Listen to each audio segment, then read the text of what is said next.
Close your eyes for a moment and picture ancient Rome. You are probably seeing white marble, clean, sunlit temples rising against a blue Italian sky. Senators in spotless togas walking in dignified silence past perfectly proportioned columns. Perhaps a gladiator, perhaps a chariot. Everything ordered, everything noble, everything the color of bleached bone. Now forget every single piece of that image, because almost none of it is true. The Rome that existed at the peak of its power in the 1st and 2nd centuries AD, when it ruled over 60 million people across 3 continents, looked nothing like the city your textbooks showed you. Nothing like the films. Nothing like the reconstructions carved from white stone and polite imagination. It was louder. It was more colorful. It was more violent, more crowded, more alive, and more deeply strange than anything Hollywood has ever had the courage to put on a screen. At its peak, Rome was home to 1 million people. In a world where no other Western city had ever crossed 100,000, and what those 1 million people actually saw, smelled, heard, and lived through, that story has been hiding underneath the marble this entire time. Let us start with the numbers, because the numbers alone are enough to stop you cold. At its peak, Rome was served by 11 aqueducts, 11 massive engineering arteries carrying over 300 million gallons of fresh water into the city every single day. That is more water per person than many modern cities deliver today. It flowed into fountains, into bathhouses, into the private homes of the wealthy, and into the hundreds of public troughs that line the streets for the poor. There were over 900 public bathhouses, not luxury spas for the elite. Public facilities open to virtually every citizen for the price of a small coin. Romans bathed daily. They socialized in bathhouses the way modern people socialize in coffee shops. The bath was not a luxury, it was infrastructure. There were 45,000 apartment buildings, called insulae, most of them 6, 7, 8 stories tall. Ancient skyscrapers packed so tightly together that Julius Caesar himself passed laws limiting their height because they kept collapsing onto the streets below. 250 bakeries, 11 forums, over 400 temples, a sewer system, the Cloaca Maxima, so vast and so well engineered that it still runs beneath the streets of modern Rome today. You could walk through parts of it right now if the Italian government would let you. But here is where the picture begins to crack. Those towering apartment buildings had no running water above the ground floor, no heating, no kitchens. Residents cooked over open flames on wooden floors in wooden buildings packed together like kindling. The streets between them were so narrow that 2 carts could barely pass each other. And those streets, at the height of the empire's glory, were covered in noise, in animals, in waste, and in the compressed, unglamorous chaos of 1 million human lives rubbing against each other every single day. The grandeur was real, and so was everything underneath it. Now, let us talk about who was actually walking those streets, because this is where the story becomes genuinely extraordinary, and where the comfortable image of Rome collapses most completely. Meet Trimalchio, not the fictional character from Petronius, but the type of man he was based on. A man born into slavery somewhere in the Eastern Mediterranean, Syria, perhaps, or Asia Minor, brought to Rome in chains, who through a combination of intelligence, ruthlessness, and extraordinary fortune earned his freedom, built a trading business, and died wealthier than most Roman senators. His story was not exceptional. It was a recognizable Roman archetype, because Rome, at its peak, was one of the very few societies in the ancient world where a man born a slave could die a millionaire. Meet Turia, a Roman woman whose husband composed what historians call the longest surviving love inscription from antiquity, carved into stone after her death to record everything she had done for him during the civil wars. She had hidden him from assassins. She had sold her own jewelry to fund his escape. She had stood in front of soldiers who had come to arrest him and refused to move. Roman women had no vote, no political office, no formal power. And yet Turia had saved her husband's life through sheer force of will and moral courage. She was not unusual. She was representative. And then walk down to the docks along the Tiber on any given morning at the height of the empire. And listen, you would hear Latin. But you would also hear Greek, the second language of educated Romans, the way French was once the language of European diplomacy. You would hear Aramaic, Egyptian, the dialects of Gaul and Britain and Numidia. You would see faces from every corner of 3 continents. Dark skin, pale skin, every variation between. Merchants from Carthage haggling with suppliers from Antioch. Soldiers from the Rhine drinking with sailors from Alexandria.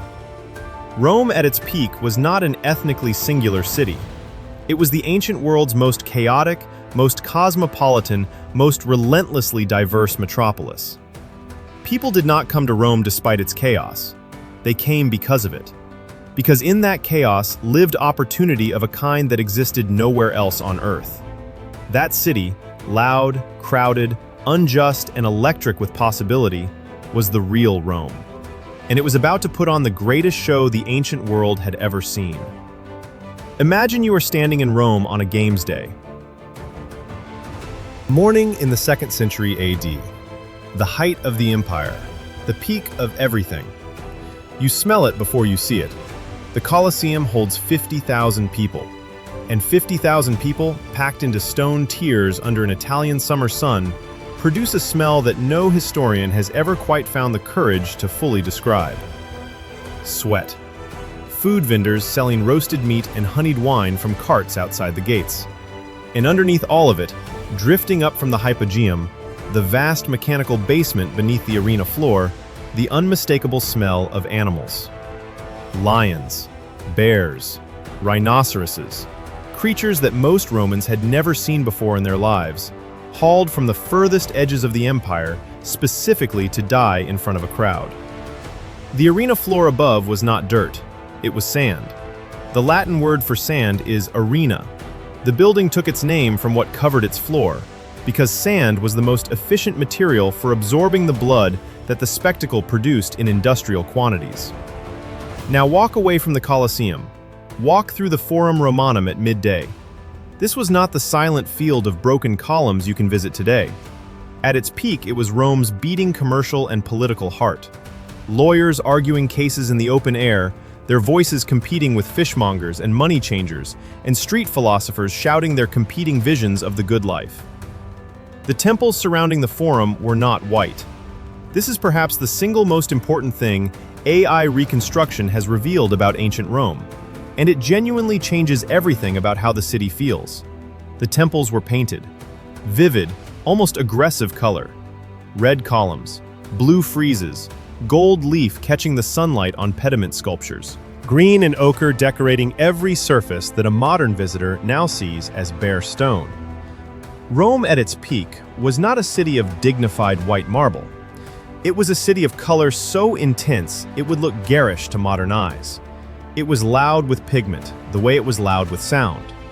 And above all of it, visible from every corner of the city, from every rooftop and every crowded street, rose the Palatine Hill, where the Emperor's Palace complex spread across the entire summit like a city built on top of the city.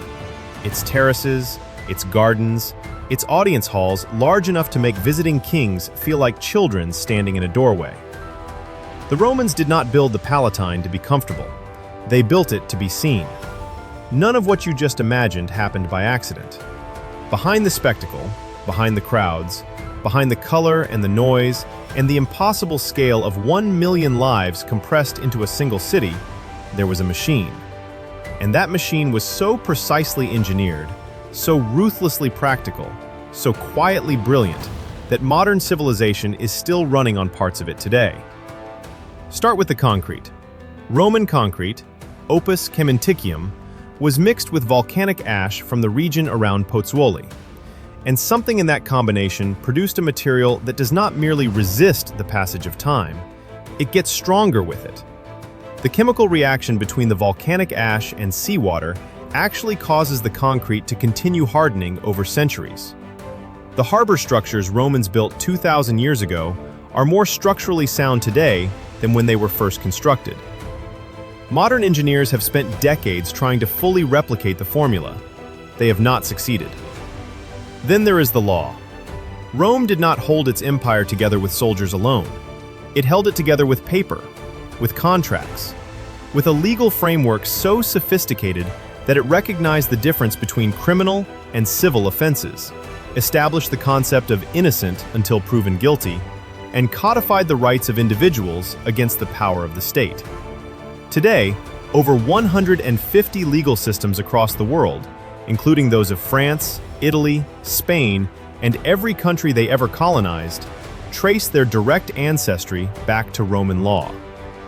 When a French judge issues a ruling today, the intellectual framework inside that ruling was shaped in Rome. And then there was the grain. The annona, Rome's state grain supply system, fed the urban poor for free. At its peak, the Roman government was providing free grain to over 200,000 citizens every single month. This was not charity, it was engineering. Because a city of 1 million hungry people is not a city, it is a catastrophe waiting for a spark. Rome understood something that many modern governments still struggle to accept: that a civilization is only as stable as its most desperate citizen. Rome did not fall on a single afternoon. There was no one moment, no single blade that cut the empire's throat. No morning when 1 million people woke up, looked around, and agreed that civilization was over. The greatest city on Earth did not collapse dramatically. It hollowed out, slowly, quietly, over 2 centuries of accumulated pressure that the machine could no longer absorb. It began with the money. Roman emperors facing mounting military costs began doing what desperate governments have always done. They debased the currency. They took the silver coins that held the empire's commerce together and quietly reduced their silver content, first by 10%, then 30%, then 70%. By the 3rd century AD, Roman coins were essentially bronze discs with a thin silver wash. The economy that had connected 3 continents began to contract. Trade slowed. Cities shrank. The tax base that funded everything, the aqueducts, the grain supply, the roads, the legions, began to crumble at its foundations. Then came the emperors. In a single 50-year period between 235 and 284 AD, a stretch historians call the crisis of the 3rd century, Rome cycled through over 20 emperors. Most of them were military generals who seized power by force. Most of them died violently. The political stability that had allowed Augustus and Hadrian and Marcus Aurelius to build and expand and consolidate simply ceased to exist. The empire was a machine running without an operator. And then the population began to leave. Not all at once, not dramatically. But the insulae that had once housed 1 million people began to empty floor by floor. The aqueducts fell into disrepair, not because no one knew how to fix them, but because no one could organize and fund the effort anymore. By the 6th century, Rome's population had fallen from 1 million to somewhere between 20 and 30,000 people. The forums were abandoned. The bathhouses closed. The Colosseum, that monument to the spectacular excess of Roman power, began to be dismantled for its own materials. Its marble seats stripped away, its bronze fittings melted down, its stone hauled across the city to build churches. Here is the cruelest irony of Rome's collapse. The very things that had made Rome great became the vectors of its destruction. Its vast road network, built to move legions and trade across 3 continents, now moved invading armies directly to the city's gates with terrifying efficiency. Its diverse, cosmopolitan population, once its greatest source of energy and resilience, fractured along ethnic and religious lines under pressure. Its size, which had been its most staggering achievement, became impossible to feed, defend, and govern as the system holding it together corroded from within. Rome was not conquered, it was exhausted. And in the silence that followed, in the abandoned forums and the grass growing between the paving stones and the aqueducts standing dry against the Italian sky, something extraordinary happened. The idea of Rome refused to die. Here is the thing about Rome that no collapse could touch. The city died, the empire fragmented, the population scattered, the marble was stripped and the aqueducts ran dry, and the grass grew tall between the paving stones of the greatest road network the ancient world had ever built. All of that happened. All of that is true, and none of it killed Rome. because Rome had already escaped its own borders centuries before the final collapse. It had escaped through its law. The legal DNA of Rome runs through over 150 modern legal systems. It runs through the French Civil Code, the Spanish Constitution, the legal frameworks of every nation that Latin Europe ever touched. When a judge in Buenos Aires or Bucharest issues a ruling today, they are thinking inside a structure that Roman jurists designed 2,000 years ago. The language has changed. The toga is gone. The framework remains. It escaped through its language. Latin did not die with Rome. It transformed. It became Italian, French, Spanish, Portuguese, Romanian. It embedded itself so deeply into English that you cannot construct a sophisticated sentence in that language without reaching for Roman roots. The word you are hearing right now, language, sentence, construct, sophisticated, every single one of them is Latin. Rome is speaking through this script at this very moment. It escaped through the Church. When the Roman Empire collapsed in the West, the Catholic Church inherited its administrative geography with almost surgical precision. The diocese boundaries of the medieval Church followed Roman provincial borders. The Pope ruled from Rome because Rome was where power had always lived. The Church did not replace the empire. It wore the empire's clothes and kept walking. It escaped through its engineering. The Pantheon's dome, unreinforced concrete, cast in 125 AD, remains the largest unreinforced concrete dome on Earth. Not the largest ancient dome, the largest one, period. It has never been surpassed. It stands in the center of modern Rome, surrounded by tourists and Vespas and gelato shops, holding itself together through an engineering principle its builders understood and modern architects still study with something approaching reverence. And it escaped through an idea. The idea that a civilization could be built not on the purity of one bloodline or one faith or one ethnicity, but on law, on shared citizenship, on the radical proposition that a man born a slave in Syria and a senator born on the Palatine Hill could stand before the same court and be governed by the same rules. Rome failed to live up to that idea constantly, spectacularly, brutally, but it wrote the idea down. It institutionalized it. It spread it across 3 continents on stone tablets and papyrus scrolls and the lips of lawyers arguing cases in the open air of the forum. And that idea never left. So, the next time you walk past a courthouse with columns on its facade, or sign a legal contract, or use a calendar that begins in January, named for Janus, the Roman god of beginnings, or speak a word descended from Latin, or stand under a concrete dome that has survived 2,000 years of earthquakes, invasions, and the relentless pressure of time. Remember that Rome never ended. It just stopped announcing itself.